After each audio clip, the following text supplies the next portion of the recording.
जो मुझ पर तनकीद करते कि ओवैसी की पार्टी खड़े होने से भाजपा का फायदा होता है, क्या तुम्हारी जबानें गूंगी क्यों हो जाती है जब बिल्किस का नाम आता है? किसने आवाज उठाई उन बच्चों के मारने और पीटने पर? थोड़ी देर के लिए अपने सीनों पर हाथ रखो नौजवानों। अगर तुमको इस चौरस्ते पर लाकर इतना मजमा खड़ा करके तुमको लटों से मारा जाएगा और जनता नारे लगाएगी, सीटी लगाएगी, तो तुमको उस लट की मार से ज्यादा तुमको बेइज्जती महसूस होगी। किसने आवाज उठाई? मैंने उठाया। और आज हमसे कहते हैं कि ओवैसी आने से ऐसा होता है। 27 साल से आपने इन तमाम पार्टियों को वोट दिया, मगर नतीजा क्या निकला? आपको क्या हासिल हुआ?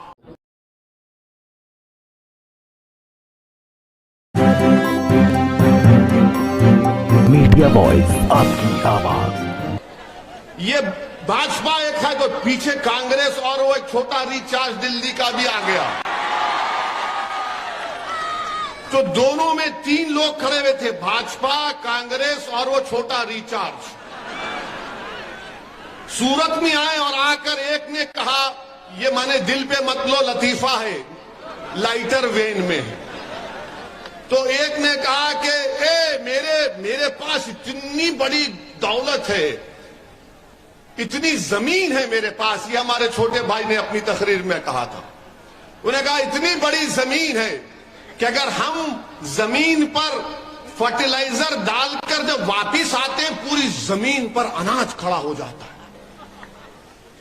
तो वो दिल्ली का छोटा रिचार्ज बोला, हाँ इतनी जमीन तेरे पास है कि फर्टिलाइजर डालते हैं और वापिस आए जब तक अनाज उग जाता? बोले हाँ उग जाता। उसने बोला ओ हो, ये तो लंबी छोड़ा, मुझे भी लंबी छोड़नी चाहिए। उसने कहा मेरे पास क्या है तुझे मालूम?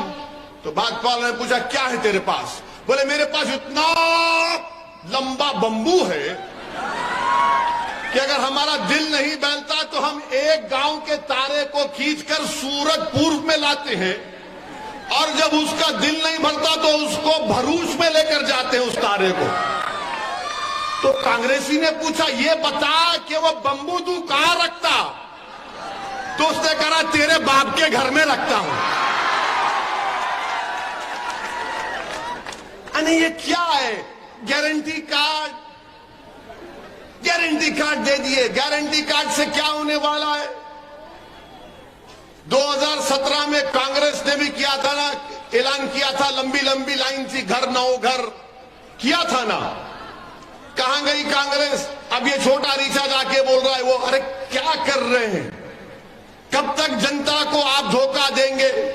अरे प्रधानमंत्री बन गए, मुख्यमंत्री से प्रधानमंत्री बनकर 8 साल हो गए, 15 लाख छोड़ो 15 पैसे अकाउंट में नहीं आए। प्रधानमंत्री बन के 8 साल हो गए, नौकरी नहीं दिए। अब कह रहे हैं कि मैं 2024 तक 10 लाख नौकरी दूंगा।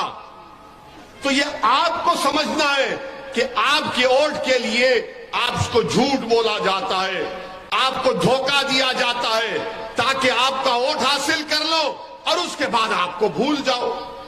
मजलिस इस तरह की बड़ी बड़ी दावे और बातें नहीं करती हैं। इसीलिए मैं आपसे अपील कर रहा हूं कि 1 दिसंबर के दिन आप अपने वोट को सही तरीके से इस्तेमाल करिए। वसीम कुरैशी मजलिस के उम्मीदवार हैं, उनको कामयाब करिए।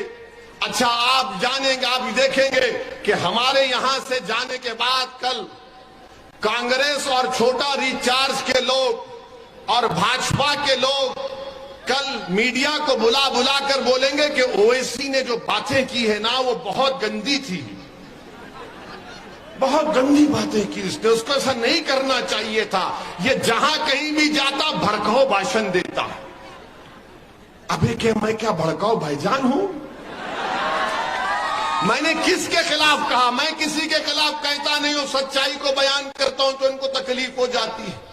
अब कल देखना आप भाजपा वाले बोलेंगे ओवैसी देश से मोहब्बत नहीं करता, ओवैसी देश से मोहब्बत नहीं करता, उसको देश से मोहब्बत नहीं है।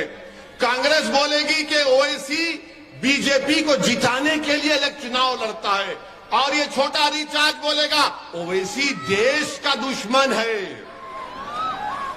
अब ये तीनों एक हो जाते हमारे खिलाफ। अब आपको मैं बता रहा हूं हमसे नफरत क्यों है, क्योंकि हमने आकर जनता के दरमियान में बाबा साहिब अंबेडकर के संविधान को सामने रखकर हमने बात को कहा।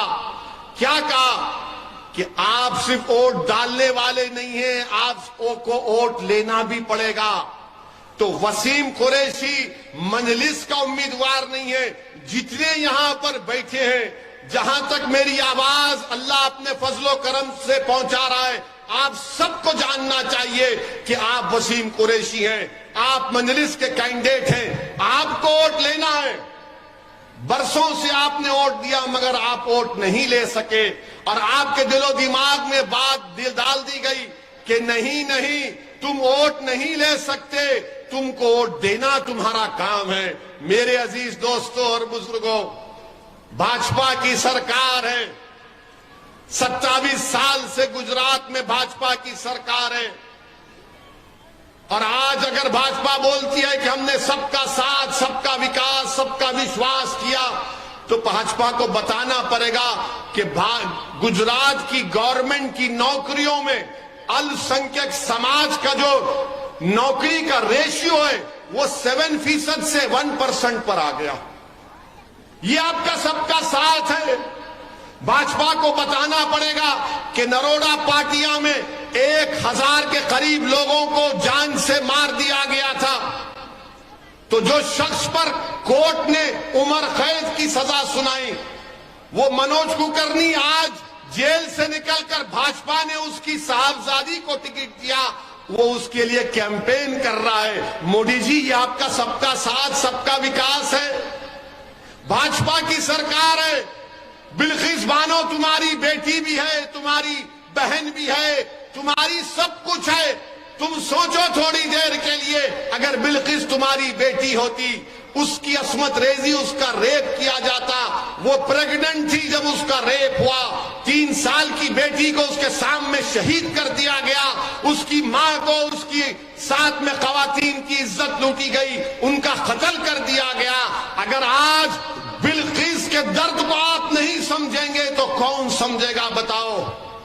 जिन लोगों ने बिल्किस से बर्ताव किया, नरेंद्र मोदी ने दिल्ली में बैठकर ये ऑर्डर पास कर दिया कि जिन्होंने बिल्किस का जिंदगी को बर्बाद कर दिया, बिल्किस की बेटी को खत्म कर दिया, उसकी मां की इज्जत लूट ली, उन लोगों को छोड़ दिया भाजपा ने, उन लोगों को छोड़ दिया।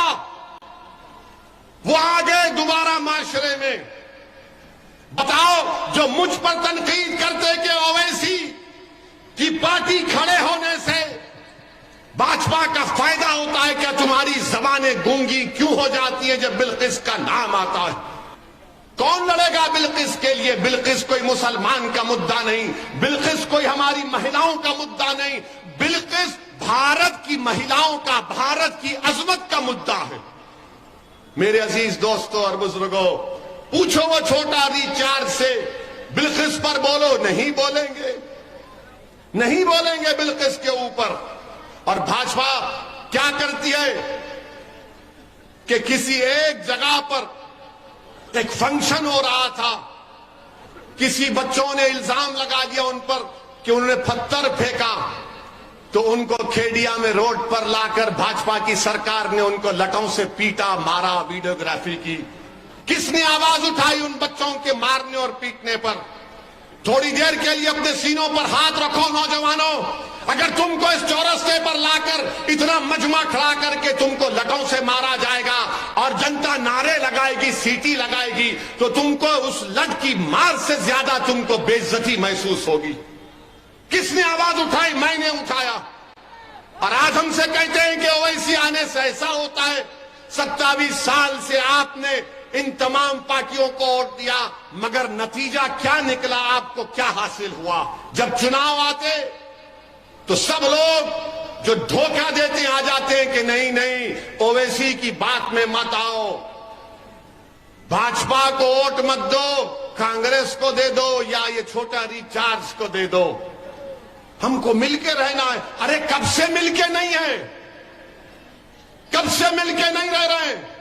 ये मिलके रहने का मसला नहीं है, ये दिलों को मिलाने का मसला है, ये आंख से आंख मिलाने का मसला है।